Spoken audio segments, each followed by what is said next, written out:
श्री कृष्ण जन्मभूमि विवाद में हाईकोर्ट का निर्णय आज। तो सिविल वाद की पोषणता पर होगा फैसला। हिंदू पक्ष का आरोप है कि मंदिर तोड़कर मस्जिद का निर्माण हुआ, तो शाही ईदगाह का कहना है कि 60 साल पहले जमीन पर हुआ था समझौता।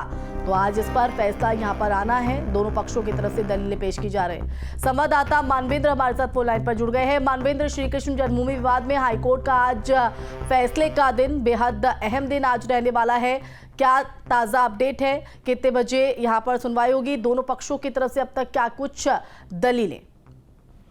ये देखिए, आज बेहद अहम दिन है। हालांकि स्वामित्व का फैसला नहीं होने जा रहा है। फैसला सिर्फ इस बात का होने जा रहा है कि जो ये पूरा वाद है जो हिंदू पक्ष की तरफ से दाखिल किया गया है, जो दावा किया उन्होंने कृष्ण जन्मभूमि पर, उस पर वो पूरा मामला जो है वो सुनवाई योग्य है या नहीं है, यानी उसकी पोषणीयता, मेंटेनेबिलिटी को लेकर के आज हाईकोर्ट तय कर लेगा कि ये मामला सुना जाना है या नहीं सुना जाना है।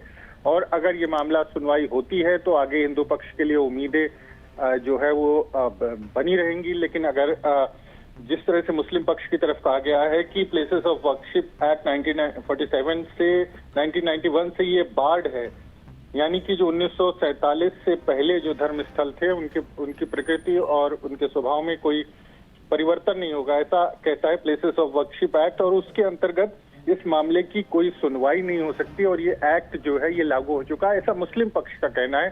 जबकि हिंदू पक्ष ने कहा है कि नहीं, इस मामले में प्लेसेस ऑफ वर्शिप एक्ट लागू नहीं होता है।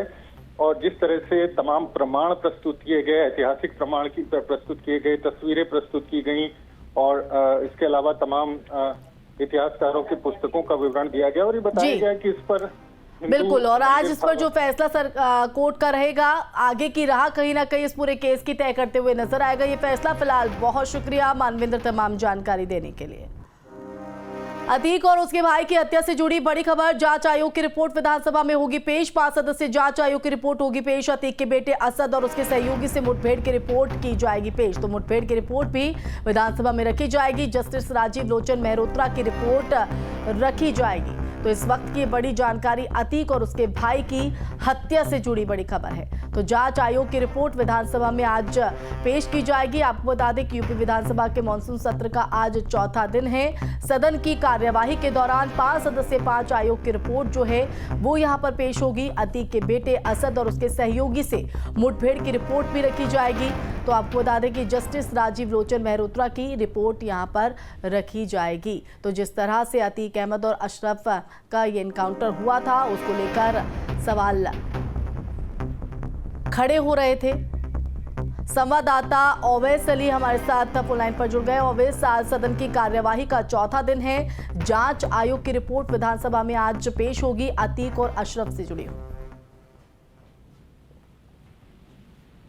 बिल्कुल, देखिए, माफिया अतीक और उसके भाई की हत्या की जो जांच रिपोर्ट है आयोग के द्वारा जो दी गई थी, आज वो विधानसभा के अंदर में पेश होनी है। जस्टिस बाबा साहब भोसले की अध्यक्षता वाली जो 5 सदस्यीय जांच रिपोर्ट बनाई गई थी, आज वो विधानसभा में पेश होगी और पटल पर रख दी जाएगी और तमाम इस पर चर्चा होती हुई नजर आएगी। साथ ही साथ विपक्ष इस मुद्दे को पूरी तरह से गरमाता हुआ नजर आएगा और पूरी तरह से विपक्ष इस पर सवाल खड़े करेगा। साथ ही साथ देखना इसमें ये होगा कि सत्ता पक्ष लोग किस तरह से जवाब दे पाते हैं और क्या कुछ जवाब सत्ता पक्ष। बिल्कुल देखना होगा क्या कुछ जवाब यहाँ पर रखा जाता है। फिलहाल बहुत शुक्रिया तमाम जानकारी के लिए।